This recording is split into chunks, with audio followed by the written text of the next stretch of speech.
بسم اللہ الرحمن الرحیم الحمد للہ رب العالمین وبہ نستعین وصلی اللہ وسلم علی سید الانبیاء والمرسلین وعلی آلہ واصحابہ اجمعین ومن تبعہم بإحسان الی یوم الدین اما بعد۔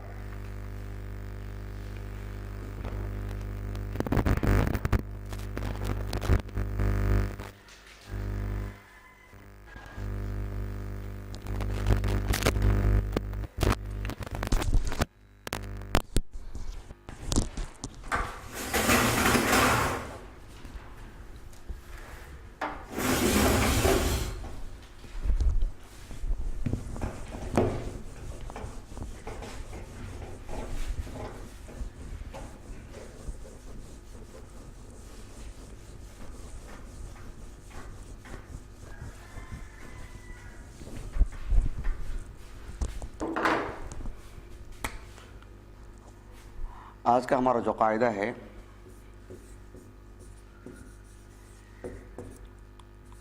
الاصل فی الذبائح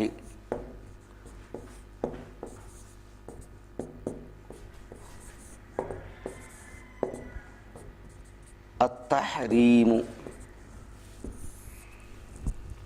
انشاءاللہ پچھلے ہم لوگوں نے جتنے بھی قاعدے پڑھے ہیں، وعلیکم السلام وبرکاتہ، پچھلے جتنے بھی ہم لوگ قاعدے پڑھے ہیں،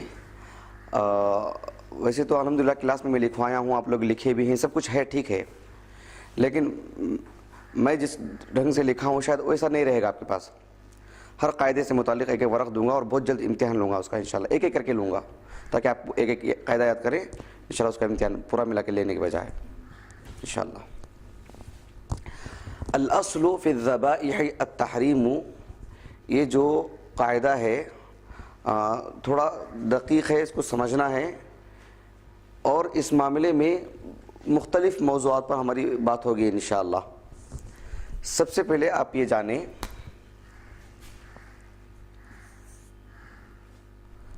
اس میں جو لفظ آیا ہے الذبائح، اس کا واحد ہے ذبیحۃ، اس کی جمع آتی ہے ذبائح، جی فی آنے کی وجہ سے، ہاں اچھا ویسا بول رہے ہیں عین کر کے، ہاں ہاں ذبیحہ فی الذبائح، یہ ایک پہلی بات ہے جو قاعدے کے ایک لفظ سے متعلق ہے، الاصل فی الذبائح التحریم، ذبیحۃ ذبائح۔ دوسری بات یہ ہے اس قاعدے کے سلسلے میں عام قاعدہ تو یہی ہے الاصل فی الذبائح التحریم، جو جمہور اہل علم نے یہ قاعدہ اسی طرح سے بیان کیے ہیں۔ البتہ شیخ عبد الرحمن ابن ناصر السعدی رحمہ اللہ نے، انہوں نے جو قاعدہ اس تعلق سے لکھا ہے وہ ہے الاصل، لکھے تھے آپ لوگ؟ ہاں فی اللحوم، الاصل لحم لحوم، گوشت کو بولتے ہیں، الاصل فی اللحوم التحریم، جی الشیخ السعدی، شیخ عبد الرحمن ابن ناصر السعدی، ان کی جو تفسیر ہے تفسیر سعدی بڑی معروف تفسیر ہے، دیکھیں آپ لوگ یہ تفسیر ہے ان کی تفسیر موجود ہے، ابن ناصر السعدی۔ اور تھوڑا ایک نظر ڈالیں آپ لوگ ادھر آ کے، کیونکہ وہ وقت وقت پر دیکھیں تو یہ بات معلوم ہوگی۔ سمیع اللہ بھائی، عبداللہ بھائی،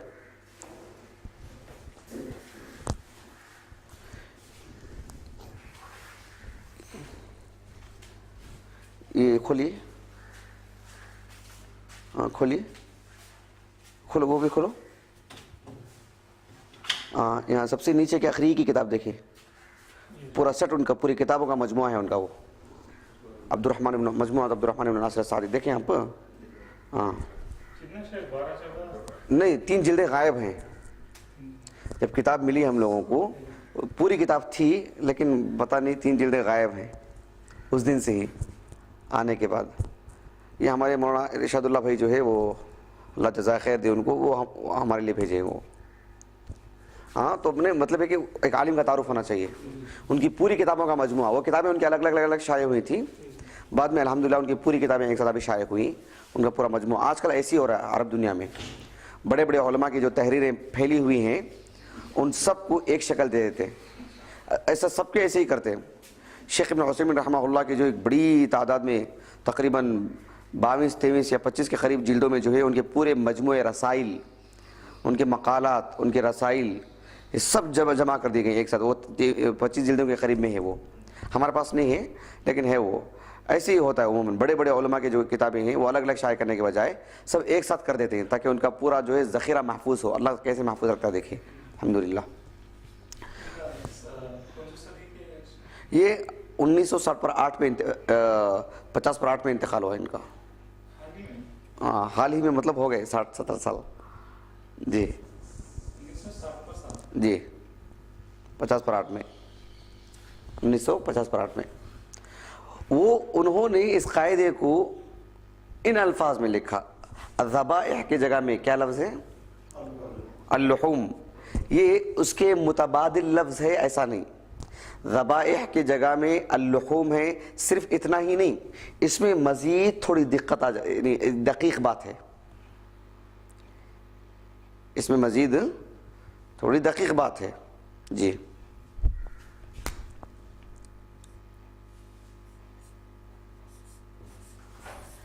اسی قاعدے کو دوسری بات پڑھ رہے ہیں ہم لوگ. یہ جو قاعدہ ہے الاصل فی الذبائح التحریم, اسے شیخ عبد الرحمن ابن ناصر السعدی رحمہ اللہ نے الاصل فی اللحوم التحریم, ان کی قواعد فقہیہ پر جو کتاب ہے اس میں انہوں نے یہ قاعدہ لکھا. 8ویں صدی ہجری کے اواخر کے ایک عالم دین ابن رجب الحنبلی رحمہ اللہ, انہوں نے اس قاعدے کو الاصل فی الحیوانات الحظر. خواتین میں اطلاع نہیں تھی. اچھا ایک بھی نہیں آگے.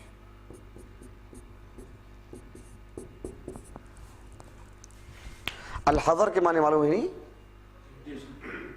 یعنی المنع, گوئے کہ منع. یعنی حیوانات میں اصل کیا ہے؟ منع ہے. اصل کیا ہے؟ منع ہے. یہ اتنا معلوم کر کے دیکھیے. ایک تیسری بات بتلاتا ہوں ابھی انشاءاللہ, وہ تھوڑی اہم بات ہے, وہ آپ تھوڑا سمجھ لیں انشاءاللہ تو بہت بڑا مسئلہ حل ہو جائے گا اور بہت ہلکا ہو جائے گا آپ کے موضوع انشاءاللہ. ایک تیسری بات, پہلے آپ یہ لکھ لیں, ایک تیسری بات میں آپ کو سمجھاتا ہوں. نہیں میں یہ آپ کو الگ الگ کر کے بتلا رہا ہوں. اس موضوع سے متعلق, اس قاعدے سے متعلق پہلے بات یہ آپ کو بتلایا کہ اس کا ایک لفظ کا معنی بتلایا, اس کا واحد یہ ہے. پھر دوسری بات اس قاعدے میں یہ بتلایا کہ یہ قاعدہ ان الفاظ کے علاوہ ان الفاظ میں بھی بیان کیا جا چکا ہے. یہ دوسری بات ہے. یہ قاعدہ ان الفاظ کے علاوہ مزید اس شکل میں بھی بیان کیا گیا ہے. سب اپنے آپ میں قریب قریب قریب جو ہے متقارب المعنی ہے, قریب قریب معنی ہے سب کا.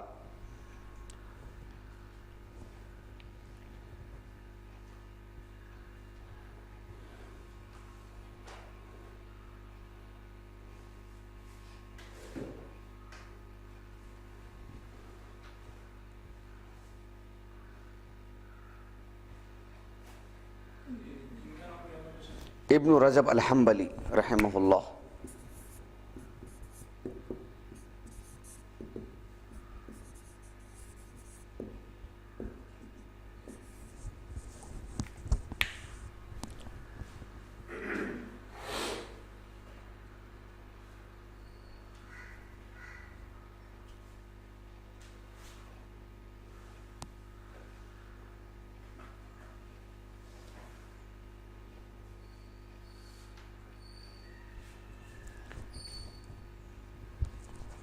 ہو گیا؟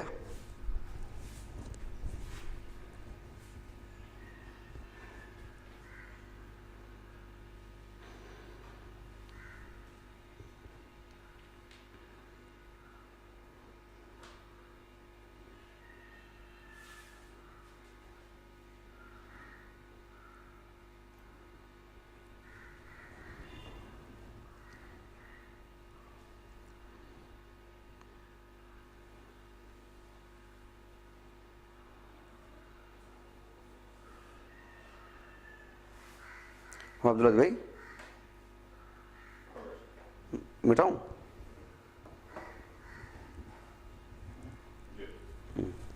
اچھا، ایک تیسری بات تھوڑی اہم ہے، آپ اس کو آج سمجھ لیں انشاءاللہ، تقریباً ایک بڑا مسئلہ حل ہو جائے گا آپ کا۔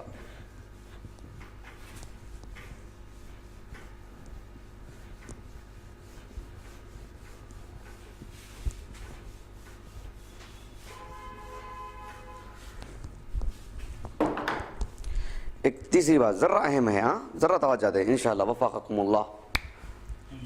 ہم لوگوں نے، میں گزشتہ کلاس میں کل بتلایا تھا، ابھی تفصیلی گفتگو آج نہیں کروں گا اس کے بارے میں، ہم لوگوں نے کہا کہ اکثر علماء نے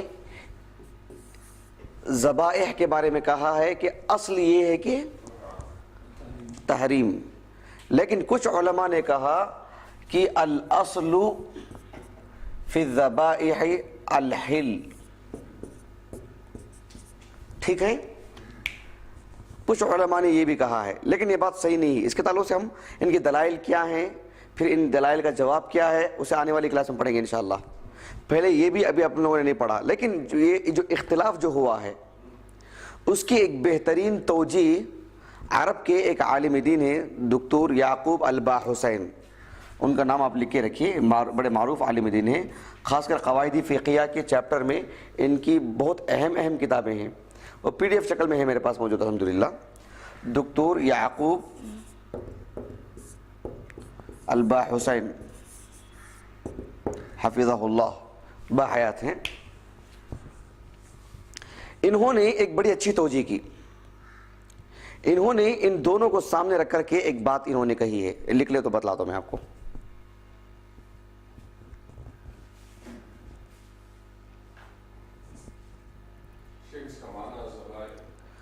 ذبیحہ، جب ذبح کیا جاتا ہے، وہ جانور جسے ذبح کر دیا گیا ہے،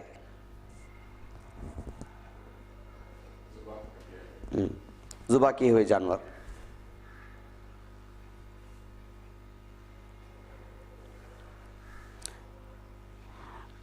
ٹھیک ہے بولوں؟ دکتور یعقوب الباحثین حفظہ اللہ، انہوں نے یہ لکھا کہ یہ جو قاعدہ بیان کیا جاتا ہے الاصل فی الذبائح التحریم یا الاصل فی الذبائح الحل، اس معاملے میں ایک بات سمجھنے کی ہے۔ انہوں نے کہا وہ بات سمجھنے کی کیا ہے کہ اصل کے اعتبار سے جانوروں کی جب ہم بات کرتے ہیں تو اس میں اصل کیا ہے؟ حلال ہے۔ کیا ہے؟ جانوروں کی اگر بات کریں گے تو اصل کیا ہے؟ کیوں؟ اللہ رب العالمین نے فرمایا هو الذی خلق لکم ما فی الارض جمیعا، اس سے پہلے بھی آیت لکھوایا تھا سورہ بقرہ کی، هو الذی خلق لکم،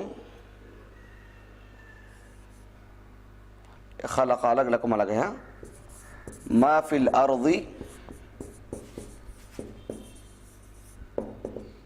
جمیعا۔ اللہ سبحانہ وتعالیٰ نے فرمایا کہ اللہ سبحانہ وتعالیٰ کی ذات وہی ہے جس نے تمہارے لیے پیدا کیا زمین میں جو کچھ ہے، ما موصولہ، عموم اس کے اندر معنی آتا ہے، جو بھی زمینی چیز ہے اللہ نے وہ تمہارے لیے پیدا کیا۔ لکم میں جو لام ہے تملیک، تمہارے لیے ہی وہ، تم کو اللہ نے پیدا کیا، وہ تمہارے خاطر، اور اللہ نے ہمارے خاطر پیدا کیا، اور ہمارے لیے جائز بھی نہیں۔ کیسے؟ اللہ نے ہمارے لیے پیدا کیا اور ہمارے لیے وہ جائز بھی نہ ہو، عجیب بات نا۔ تو وہ کہ اللہ نے ہمارے لیے پیدا کیا ہو۔ تو شیخ یعقوب الحسین نے یہ آیت کریمہ انہوں نے ذکر نہیں کی، لیکن اس کا مفہوم انہوں نے بتلایا کہ اصل کے اعتبار سے جانوروں میں یہی بات ہے کہ الاصل فی الاشیاء الاباحہ کے قاعدے کی روشنی میں اصل یہی ہے، بات واضح ہو گئی۔ لیکن ہم یہاں یہ کیوں کہتے ہیں الاصل فی الذبائح التحریم کیوں کہتے ہیں، پھر الاصل فی اللحوم التحریم کیوں کہتے ہیں، یا ابن رجب الحنبلی کی زبان میں رحمہ اللہ الاصل فی الحیوانات الحظر، یہ کیوں کہتے ہیں، جبکہ الاصل فی الاشیاء الاباحہ ہے نا؟ تو کیا دونوں میں ٹکراؤ ہے کیا؟ جبکہ الاشیاء میں تو وہ بھی چیز آ جاتی ہے نا، پھر اس کے لیے کیوں الگ خاص قاعدہ؟ تو اس کی وہاں تک بات سمجھ رہے ہیں آپ؟ اس کی توجیہ وہ یہ کرتے ہیں کہ جب اللہ تعالیٰ نے الاصل فی الاشیاء الاباحہ کے ضمن میں سارے چیزوں کو اللہ نے جائز اور حلال قرار دیا ہے، لیکن جب جانوروں کی جب بات آتی ہے، ان کی گوشت کھانے کی جب بات آتی ہے، تو اللہ تعالیٰ نے مزید کچھ قوانین، مزید کچھ اصول بتلائے، جس کی وجہ سے یہ قاعدہ بنانا پڑا۔ جیسے اللہ سبحانہ و تعالیٰ نے ایک شرط یہ رکھی کہ التذکیہ،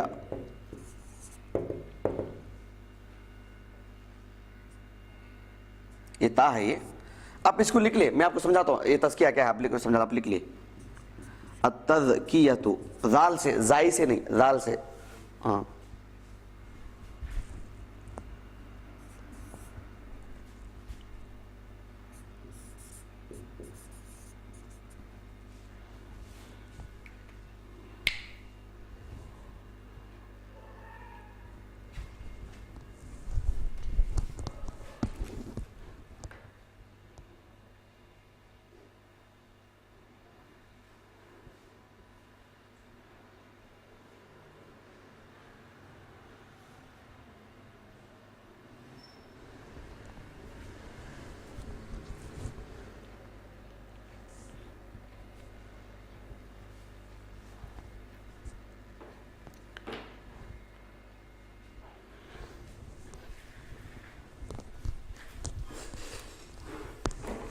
یہ لکھ لیں، انشاءاللہ بہت آسانی سے آپ آج کا درس سمجھ سکتے ہیں انشاءاللہ۔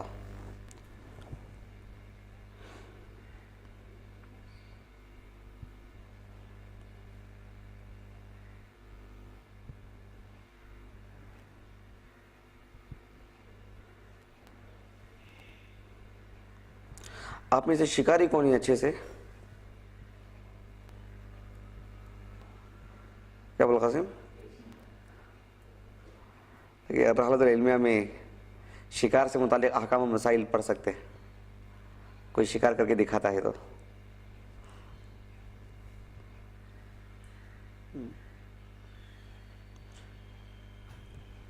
اچھا ٹھیک ہے، ہوا؟ اچھا ذرا میں ایک اور مرتبہ بولتا ہوں، ذرا اہم ہے بات یہ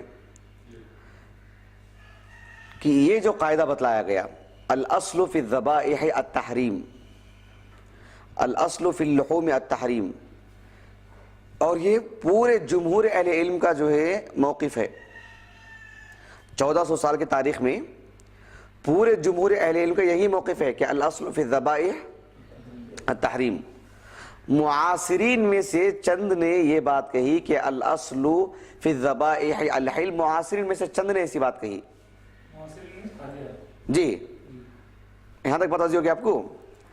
اب اس طرح سے ایک سوال اور ایک شبہ پیدا ہوتا ہے کہ الاصل فی الاشیاء الاباحہ ہے، پھر ایسی صورت میں اس میں کیوں معاملہ الگ کیا گیا؟ ہاں ایک اور قاعدہ ہے، آگے پڑھیں گے ہم لوگ انشاءاللہ، وہ یہ ہے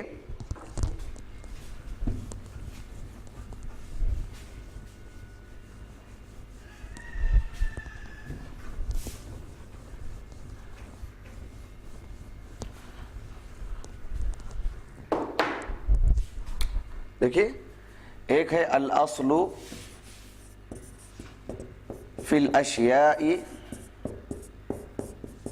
الاباحہ، ایک اور قاعدہ ہے ابھی ہم لوگ نہیں پڑھے، وہ الاصل فی المنافع الحلال والاصل فی المضار الحرام، منافع مضار۔ اس کا مطلب یہ ہے کہ اشیاء میں اصل اباحہ ہے، مباح، ایک عام قاعدہ، یہ مستقل ایک قاعدہ ہے، اس میں کا ہی ایک حصہ، لیکن اس کے ایک باتیں الگ ہے، آگے پڑھیں گے ہم لوگ انشاءاللہ، کہ نفع دینے والی جو بھی چیز ہے اس میں اصل کیا ہے؟ حلال۔ الاصل فی المنافع الحلال، الاصل فی المضار، ہمارے جسم کو، ہماری صحت کو، اور جو ہے جو اس طرح کی چیز نقصان پہنچانے والی ہے اس میں اصل کیا ہے؟ حرام۔ بات ہو گئی؟ تو پھر اس اعتبار سے یہ قاعدہ کیوں اس طرح وہ شکل اختیار کیا ہے، الاصل فی الذبائح التحریم؟ تو اس سلسلے میں شیخ یعقوب الباحسین حفظہ اللہ نے ایک اچھی توجیہ کی. انہوں نے کہا کہ یہ بات صحیح ہے کہ الاصل فی الاشیاء الاباحہ، یہ بات برحق ہے اپنی جگہ میں، لیکن یہ گوشت وغیرہ کا جو معاملہ ہے، ذبیحہ کا جو معاملہ ہے، ذبیحہ کا جو معاملہ ہے وہ اس سے الگ اس لیے کیا گیا ہے کہ شریعت نے مزید کچھ قوانین، مزید کچھ اصول بتلائے، جس کی وجہ سے ہمیں اصل میں یہ عنوان بنانا پڑا، یہ قاعدہ بنانا پڑا. ورنہ حقیقت میں یہی کہا جائے گا الاصل فی الاشیاء الاباحہ، تو حیوانات میں اصل اباحہ ہے، لیکن ہمیں حظر کرنے کا کیوں حکم دیا گیا، تحریم کے لے کر کے قاعدہ کیوں بنائے، یہ اصل کیوں بنا؟ پھر تو اس کی وجہ یہ ہے کہ اللہ نے ان کو بطور شرط کے رکھا. یہ شرط آ جانے کی وجہ سے ہم نے کہا کہ اصل میں جو ہے تحریم ہے، یہ ثابت ہو جائے تو پھر وہ جو ہے حلال ہوگا. یہ آنے کی وجہ سے، مثال کے طور پر سورہ، آپ مصحف کھولو،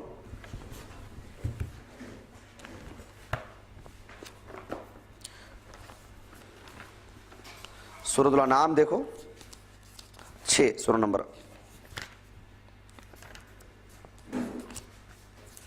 6، سورۃ الانعام.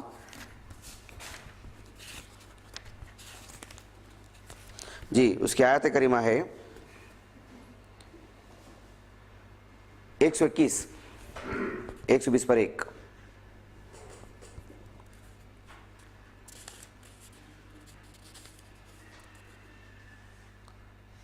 ایک سو 20 پر 1. دیکھو رب العالمین نے فرمایا، اب جیسے یہ دلیل ہے یہ لکھ کے رکھنا آپ. ہاں، اللہ تعالیٰ نے فرمایا وَلَا، پہلے پڑھ لیں پھر لکھ کے رکھیے. دیکھو آیت کریمہ میں دیکھو، ابو حیاک نہیں ملی. ہاں، وَلَا تَأْكُلُوا مِمَّا لَمْ يُذْكَرِ اسْمُ اللَّهِ عَلَيْهِ، یعنی تم ایسے جانور مت کھاؤ.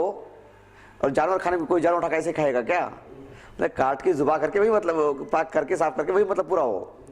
تو ایسے جانور مت کھاؤ جن جانوروں پر اللہ کا نام نہیں لیا گیا ہے، بسم اللہ کر کے ذبح نہیں کیا گیا ہے، ایسے جانوروں کو مت کھاؤ. وَإِنَّهُ لَفِسْقٌ، کیوں؟ یقیناً وہ فسق کا کام ہے، نافرمانی کا کام ہے. قرآن میں فسق جب لفظ آتا ہے تو ہر جگہ ایک ہی معنی نہیں. کبھی فسق کر کے ایسا گناہ مراد ہے جو ایک آدمی اسلام کے دائرے میں رہتے ہوئے بھی کوئی گناہ ہوگا جسے فسق کہا جائے گا، وہ اسلام سے نہیں نکلے گا. کبھی فسق کہہ کر کے اصل کفر مراد ہوتا، اصل کفر مراد ہوتا ہے، جو جیسے یہاں پر ہے. اب غور طلب بات کیا ہے؟ جی غیر اللہ کے نام پر کھانا جس پر اللہ کا نام نہیں لیا گیا ہے. اب ذرا ٹھہر کے ایک بات سوچئے، ایک بات سمجھنے کی ہے، وہ یہ ہے کہ اصل میں حیوانات میں کیا ہے؟ اباحہ، مباح اصل میں.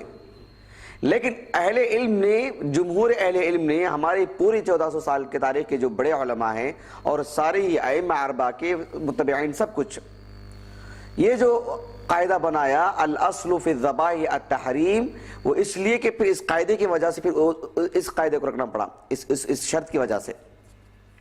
اگر یہ شرط نہیں ہوتی تو پھر آپ لیجئے کہیں سے گوشت مل کر لے کے کھائیے آپ. ہاں آگے بات آئے گی کہ ہر دکان میں جو مسلمان کا دکان ہے اسے پوچھنا ضروری ہے کیا بسم اللہ بول کے ذبح کیے کہ ایسے ہی لے سکتے ہیں، وہ مسئلہ ہے کیا؟ وہ بعد میں، وہ ایک مستقل ایک بات آئے گی، وہ سمجھ رہے ہیں؟ ہاں پھر ذہن میں آپ کے ایک شک و شبہ رہے گا، پھر اتنے دن تک گوشت نہیں کھائیں گے شاید، لیکن کھائیے. ہاں کوئی جائز ہے، وہ شرائط وغیرہ دلائل کیا ہے آگے بتلاؤں گا انشاءاللہ، حدیث و واقعات اس کی صراحت ہے. لیکن یہاں غور طلب بات کیا ہے؟ اس اصل کی وجہ سے یا اس شرط کی وجہ سے یہ قاعدہ بنانا پڑا، کیونکہ یہ شرط ضروری ہے کہ اللہ سبحانہ وتعالیٰ کے نام پر ذبح کیا گیا ہے کہ نہیں کیا گیا ہے. میری بات واضح ہو گیا آپ کو؟ یہ ہو جانے کے بعد، کیونکہ اصل میں جا کر کے آدمی گوشت ایسا ہی لے گا تو یقین پر نہیں رہے گا، وہ ایک شک رہے گا یہ اللہ کے نام پر ذبح کیا ہوا گیا ہے کہ نہیں ہے کر کے. بات واضح ہو رہی؟ تو اس کو اصل کے طور پر بنایا گیا الاصل فی الذبائح التحریم. وہ اصل میں آپ اس پہ یقین پہ رہنا، ہاں آپ کو دوسرا یقین آ جائے کہ ہاں اس پہ اللہ کا نام لیا گیا ہے، پھر آپ کا دوسرا یقین آیا تو تب کھائیں آپ. یہاں تک بات واضح ہو گیا آپ کو؟ ہاں سورہ مائدہ کھولو، یہ آیت کریمہ لکھ کے رکھے. وَلَا تَأْكُلُوا مِمَّا لَمْ يُذْكَرِ اسْمُ اللَّهِ عَلَيْهِ وَإِنَّهُ لَفِسْقٌ.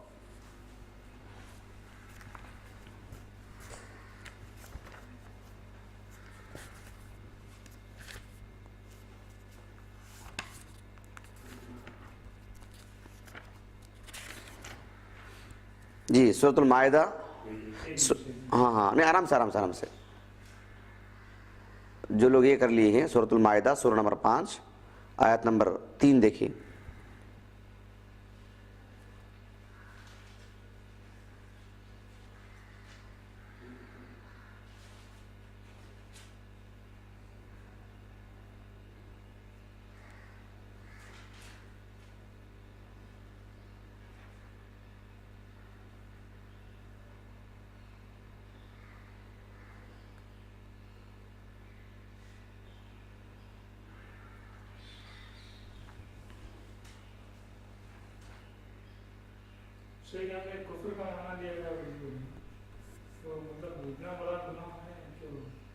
ایک الگ بحث ہو جائے گی، بالخصوص آگے کے مرحلے میں آتی ہے بات ہو دوبارہ.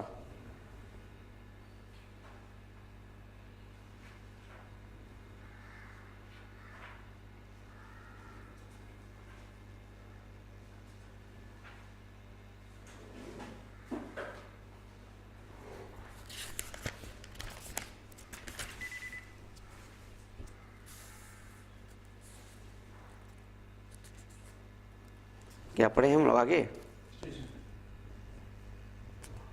بول قاسم.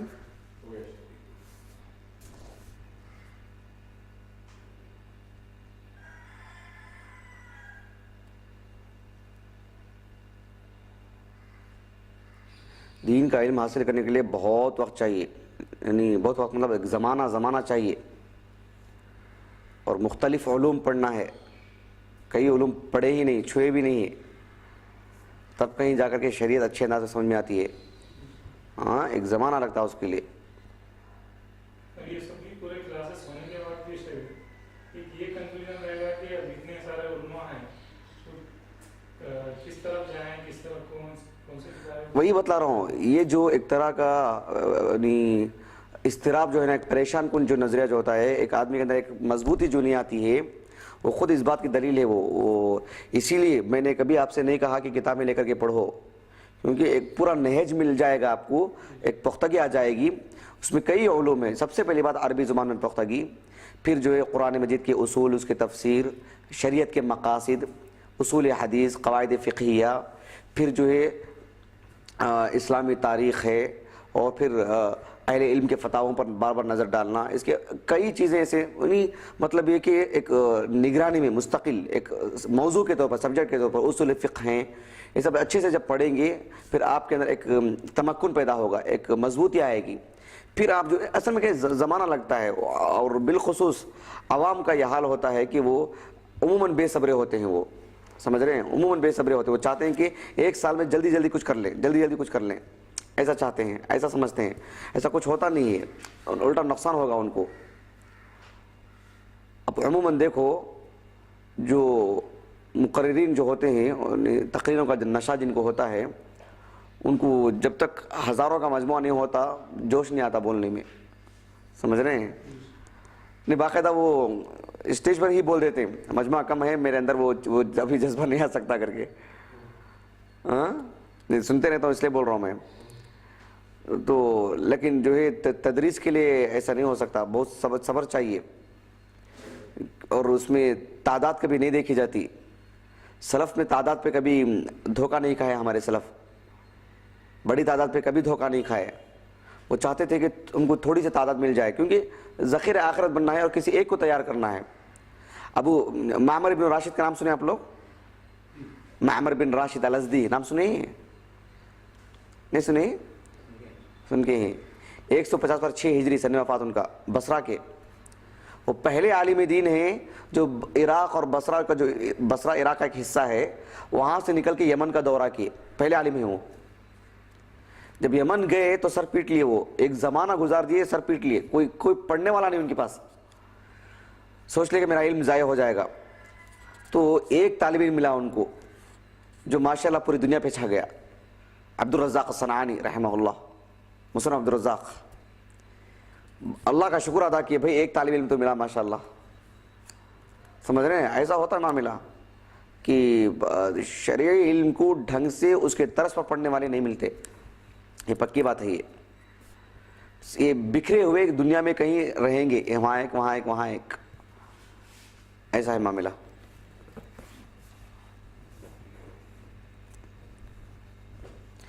میں ادونی گیا، ادونی کے پورے علماء یہی بول رہے تھے کہ یہاں ماحول وہی خراب کر کے رکھے، یہاں لوگوں کا مزاج وہی بن چکا ہے. ہاں، سو سال کا نظریہ ہے، وہ کہاں بدلے گا اتنے آسانی سے؟ بولیے. کچھ حیدرآباد گیا تھا، وہاں بھی وہی حال، جہاں بھی جاتے ہیں یہی خبریں سننے کو ملتی ہیں. کل ایک صاحب بول رہے تھے آپ کی مسجد کب سے؟ میں بولا کہ تقریباً 3-3.5 سال سے. کہا کہ وہ ایک پلس پوائنٹ ہے، بولے وہ اس لیے کہ نئی مسجد ہے تو ایک نیا، سب نئے ذہن کے ہیں تو ایک ہی گاڑی چل رہی ہے آپ کی مسجد 50-60 سال کی ہوتی ہے تو پھر جو آپ کو آسان کام نہیں تھا جو لے کر جانے کے لے کر کے، یہ بھی ایک بات تھی. ہاں جی. تو الحمدللہ تو یہ سب جو ہے 4 لوگ بیٹھے ہیں، 5 لوگ بیٹھے ہیں، یہ صرف تدریس میں ہی بات آ سکتی ہے، تقریر نہیں کر سکتا ایک آدمی اور اس میں علم بھی نہیں دے سکتا. ہاں، تعلیم حاصل کرنے والے تھوڑے ہی ہوتے ہیں ہمیشہ، بہت کم چنندہ. آپ تو 5 ہیں، ایک بیٹھتا تھا کوئی. چلیے اچھا، چلیے ایک آیت کریمہ دیکھیں. اللہ سبحانہ و تعالیٰ نے فرمایا حرمت علیکم، تم پر حرام قرار دیا گیا ہے، المیتہ، مردار کو، یعنی کوئی جانور مر چکا ہے وہ تو حرام ہے کیونکہ خون اندر جو اس کا جمع ہو گیا، پھر وہ خون نہیں نکلا اس کا. تمہارے اوپر اللہ نے مردار کو حرام قرار دیا ہے. والدم، خون کو اللہ نے حرام قرار دیا. دم سے مراد کون سا دم ہے اس کی تفصیل ہے، دم مسفوح. ولحم الخنزیر معروف ہے. اور وما اہل لغیر اللہ بہ، اور جو بھی غیر اللہ کے نام پر ذبح کیا گیا ہے وہ بھی تمہارے لیے حرام ہے، بھلے ہی اسے شرعی طریقے سے ذبح کیا گیا ہو، لیکن غیر اللہ کے نام پر ہے تو وہ حرام ہے. اب دیکھو، والمنخنقۃ، اور ایسا جانور بھی حرام ہے جس کا گلا گھٹ گیا ہے اور ایسے مر چکا ہے، وہ جانور بھی حرام ہے. والموقوذۃ، اور ایسا جانور بھی حرام ہے جسے کچھ پتھر آ کر کے لگ گیا، یہاں پر کچھ مار لگ گیا، اسے مار لگ کے ایسے مر گیا. ہوتا ہے نا کچھ خون سب نکلتا نہیں، مار لگ گیا وہیں پڑ کے مر گیا، وہ بھی حرام ہے. والمتردیۃ، وہ جانور بھی حرام ہے جو اوپر سے گر گیا ہو، بس اس کی ایک ہڈی ٹوٹ گئی، کچھ یہ سب ایسی عمر، وہ بھی حرام ہے. والنطیحۃ، ایسا جانور بھی حرام ہے جسے کسی سینگ والے جانور نے آ کے اسے سینگ چبا دیا اور ایسے مر گیا ہو، وہ جانور بھی حرام اللہ نے قرار دیا. وما اکل السبع، اور چیر پھاڑ کر کے کھانے والے جو جانور ہیں وہ آ کر کے کسی جانور پر حملہ کر دیں اور چیر پھاڑ کر کے کھا لیا ہو تب بھی وہ جانور بھی حرام ہے، اس جانور کو بھی نہیں کھایا جا سکتا. چیر پھاڑ کے کھانے والے کو نہیں، اس نے جس پر حملہ کیا ہے اس جانور کو بھی نہیں کھایا جا سکتا. الا، سوائے ما ذکیتم، جسے تم نے ذبح کر دیا ہو، اسے تم نے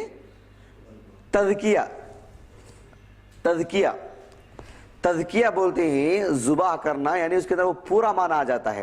یعنی جانور کو ایک تو بسم اللہ کر کے ذبح کرنا، دوسرا یہ کہ اس کی جو حلقوم ہے، حلقوم اس کو ودجین بولتے ہیں، جو دو رگیں ہیں جس میں پورے جسم کے خون کی دوران یا اس سے جو جڑا ہوا رہتا ہے، تو اس پر جو بسم اللہ بول کر کے چاقو، تیز دھار چاقو چلائی جائے، اور اس کی جو ودجین، جو دو اس کی جو بڑی بڑی رگیں رہتی ہیں جو حلقوم میں، جس میں پورے خون کا جو ایک دوران یا جو خون روانہ ہوتے رہتا ہے، وہاں ذبح کیا جائے جس سے پورا خون اس کا فوارے کی طرح نکلے، تب پھر تمہارے لیے وہ حلال ہے.